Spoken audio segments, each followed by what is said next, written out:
Monsieur Joubert, nous dire de plus sur votre parcours? Pourquoi vous êtes-vous engagé? Pour moi, l'engagement, c'est aussi surtout un moyen pour rencontrer des gens. Je suis quelqu'un qui n'aime pas du tout la solitude et par conséquent, la politique, je me suis dit que ça pouvait me permettre de rencontrer des gens, des personnes plus âgées, plus jeunes, surtout des personnes plus âgées qui peuvent te permettre de t'apporter une expérience particulière. Et puis aussi, le seul moyen de changer les choses, c'est par l'engagement, qu'il soit pacifique, qu'il soit sur les réseaux sociaux, etc. etc. Et j'ai pris en main d'une certaine façon, un peu à la Donald Trump, mais ce n'est pas forcément une comparaison judicieuse, les réseaux sociaux, surtout Instagram, ce qui m'a permis de créer du contenu, avoir des gens qui me suivaient. Et c'est comme ça qu'au lycée, dès la seconde, on organisait des manifestations sur des causes comme le soutien au service public, l'environnement. Donc voilà, manifester, utiliser les réseaux sociaux, parce que c'est un outil que tous les jeunes ont aujourd'hui, mais plus que les jeunes d'ailleurs, et qui nous permet de prendre la parole. Je suis arrivé au bon moment où il y avait les réseaux sociaux. Donc on parle d'engagement. Quels sont vos engagements concrètement vous? Alors pendant longtemps, durant toute ma période du lycée et une partie du collège, j'étais élu lycéen. Donc je siégeais dans les conseils d'administration, conseils de la vie lycéenne, etc., dans ce que l'on appelle la démocratie lycéenne. Aujourd'hui, je suis engagé dans un mouvement politique. J'ai créé une association avec d'autres jeunes sur tout le territoire, donc une association nationale pendant le confinement. Donc on a fait ça en distanciel.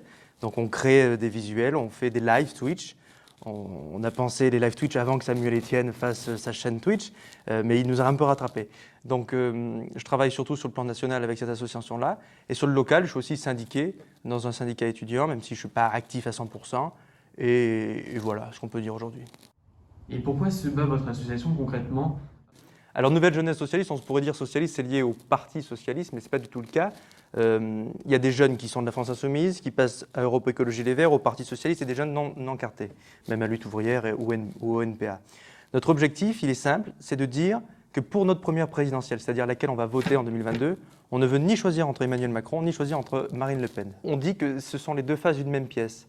C'est-à-dire que Macron peut gagner parce qu'il y a Le Pen en face, et Le Pen peut gagner parce qu'il y a Macron en face. Donc on se dit que nous, les jeunes, notre seul objectif, notre seul espoir qu'on puisse avoir, c'est d'essayer de rassembler la gauche. Comment faire? Par exemple, en invitant des candidats aux élections locales ou aux élections présidentielles sur des live Twitch. Par exemple, pour créer un lien entre les plus jeunes et les candidats. Donc notre but, c'est de se dire, bon, pour 2022, on va voter, il faut voter.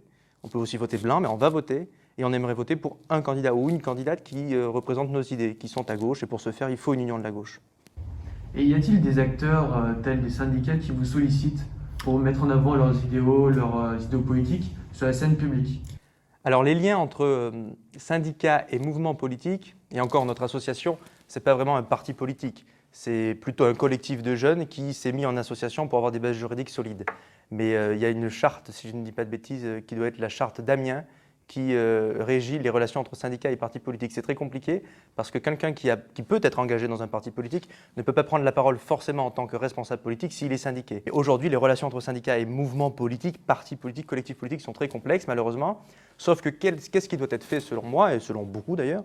C'est une convergence des luttes, c'est-à-dire des luttes sociales, des luttes contre les discriminations, des luttes sur le climat, pour faire en sorte que toutes ces luttes-là se regroupent et qu'on puisse porter un seul et même combat. Mais généralement, ça se fait aux élections présidentielles ou ailleurs, les syndicats à gauche essayent de soutenir les candidats de gauche, mais il ne faut pas des candidats de gauche. Il faut un candidat ou une candidate de gauche pour espérer gagner. Comment faites-vous pour faire émerger sur la scène politique leurs revendications? Est-ce que vous avez déjà eu des cas de syndicats qui vous ont sollicité, c'est-à-dire comment vous procédez pour aider justement à mettre sur la scène politique leurs revendications? Vos répertoires d'action, les manifestations, les tracts, les coups de téléphone, les réseaux sociaux, tels qu'on en a parlé précédemment. Comment vous faites concrètement pour faire émerger sur la scène politique ce qu'ils vous demandent de faire émerger leurs revendications? Alors on n'a pas de demande directe des syndicats, par contre on voit ce qu'ils font. On voit les luttes, par exemple, je vous parlais de vendredi, c'est Youth for Climate qui organise cela, qui n'est pas un syndicat mais une association, avec des syndicats lycéens et étudiants et autres qui soutiennent. Donc, vu qu'on a à peu près les mêmes combats, c'est pas bien compliqué d'essayer de revendiquer les mêmes choses. Quand les syndicats proposent une baisse du temps de travail, quand on est de gauche, on est censé être pour. Donc, on fait en sorte de porter des idées qui vont dans ce sens-là. Donc, c'est surtout les collectifs qui émergent. Donc, les idées sont à peu près les mêmes. Notre objectif, c'est de montrer que les jeunes en s'en emparent, pour essayer de faire taire toutes celles et ceux qui disent que nous, génération de jeunes, soi-disant sur les réseaux sociaux en permanence, ne sont pas politisés, ce qui est faux, puisque je pense qu'on est une des générations qui est les plus politisées grâce aux réseaux sociaux. Donc on essaye de prendre ces revendications-là, de se les réapproprier, aussi de porter notre touche. Aujourd'hui, est-ce que, je ne sais pas, malheureusement, est-ce que baisser le temps de travail, qui était la grande lune de beaucoup de syndicats, ça fait mobiliser les jeunes? Je ne sais pas. Aujourd'hui, c'est le climat ou c'est d'autres affaires, notamment liées aux discriminations. Donc il faut essayer de compléter tout ça, mais on utilise les réseaux sociaux, on essaye de manifester. Ouais, du coup, les réseaux sociaux, on a vu que ces derniers temps, elles ont connu une certaine censure de la part de lobbying, je ne sais pas si c'est du gouvernement, mais est-ce que les réseaux sociaux peuvent être le reflet de la démocratie actuelle française? Est-ce que concrètement, la démocratie n'est pas en danger justement de par les réseaux sociaux qui se font censurer? Alors, je ne suis pas pour dire que les réseaux sociaux peuvent aider la démocratie. Ou du moins, sur les réseaux sociaux, on trouve l'opinion publique, c'est-à-dire que les gens donnent leur opinion. Sauf que si on devait être dirigé par l'opinion publique, on serait dirigé par les sondages, ce qui est malheureusement plus ou moins le cas déjà. Donc les réseaux sociaux peuvent être un moyen en effet d'exprimer des opinions, et les nôtres, nous les jeunes. Mais ça ne doit pas être le lieu où on prend les décisions. Il faut faire une grande frontière, une grande démarcation entre opinion publique et décisions politiques. Des fois, on prend des décisions politiques qui ne sont pas forcément en accord avec l'opinion publique. La preuve avec l'abolition de la peine de mort en 80, l'opinion publique, et même aujourd'hui, se voit plutôt même contre parfois l'abolition de la peine de mort. Donc, il faut bien distinguer les deux. Les réseaux sociaux permettent, je pense, d'exprimer une opinion. Est-ce que ce doit être l'opinion que l'on doit suivre? Je ne pense pas. Sur l'engagement politique, quand on est jeune, comment on fait pour s'engager politiquement? C'est une très bonne question. En ce moment, j'essaye d'aider une amie qui veut s'engager, mais elle ne sait pas trop comment faire, donc c'est une très bonne question. Alors, il y a les associations, il y a les partis politiques. Bon, moi, je me suis engagé dans un parti politique, mais est-ce que c'est ce que vont faire la plupart des jeunes? Non. Passons par les réseaux sociaux. Pour s'engager, il faut être curieux, il faut s'intéresser à beaucoup de choses. Intéressez-vous à l'histoire, vous allez vous intéresser à la politique, vous allez vous engager à la politique. Regardez les documentaires sur Arte. Il faut aussi lire quelques magazines, quelques articles. Il y a des magazines comme Alternative économique ou des chaînes YouTube. Je pense à DataGull qui met des chiffres assez bruts, mais qui essaye de les illustrer davantage. Donc pour s'engager, il faut s'intéresser. Mais le meilleur moyen aujourd'hui de s'engager, je pense, c'est de s'exprimer. Il y a une grande partie des jeunes qui sont dans une grande souffrance, mais qui ne s'expriment pas, parce qu'ils se disent « il y a pire que moi ». Donc il faut s'exprimer, il faut utiliser les réseaux sociaux. Il ne faut pas avoir peur d'aller voir les politiques, d'aller voir les journalistes et de leur dire « écoutez, nous on veut dire ça, on veut dire ça ». Mais il faut aussi et surtout se structurer. Bon, je vais venir de faire une pub, vous me tendez une perche. Je suis président d'une association qui s'appelle Nouvelle Jeunesse Socialiste. Si vous voyez sur cet exposé que vous êtes de gauche et que vous souhaitez ni Macron ni Le Pen au second tour et que vous voulez vous engager, n'hésitez pas, l'adhésion est gratuite. Moi, par exemple, j'aimerais bien m'engager politiquement. Sauf que je ne sais pas me situer entre droite, gauche, centriste par exemple. Oui. Socialiste pour vous, c'est quoi? Être de gauche, c'est quoi? Pour répondre à la première partie de la question, il y a des tests sur Internet qui te permettent de voir à peu près où tu te situes politiquement. Je pense au polytest.fr et il y a aussi le Politics Scale. C'est des tests avec des questions, tu y réponds et puis ça te dit les partis politiques avec lesquels tu es le plus proche. Bon, il ne faut pas prendre ça pour argent comptant, il faut s'intéresser au programme. Pour répondre à qu'est-ce qu'être de gauche, moi j'ai une réponse qui tient en 4 mots. Être de gauche pour moi aujourd'hui, c'est tout d'abord lutter contre les inégalités sociales et économiques. Ça a toujours été l'âme de la gauche. Lutter contre le réchauffement climatique. Aujourd'hui, je crois que c'est partagé par toutes et tous. Lutter contre les discriminations, bien entendu. Et lutter pour la démocratie. Si vous voulez vous battre et si vous voulez lutter parce que vous avez des choses qui vous révoltent, alors il faut le faire. Et être de gauche, c'est essayer de lutter, c'est con ce que je vais dire, mais pour un monde plus juste. Donc voilà. Et au contraire, le paradoxe, qu'est-ce qu'être un homme de droite? Au contraire, vous qui êtes de gauche. C'est une question difficile que vous me posez, il faut que je me mette dans la peau de quelqu'un de droite. Il y a des valeurs dans la famille droite, dans la famille gauche. Les valeurs de la droite, si je puis dire, elles sont plus liées à une conservation. Conserver un modèle. À droite, donc, on conserve un modèle, par exemple. Et puis, il y a aussi une droite économique, qui est libérale.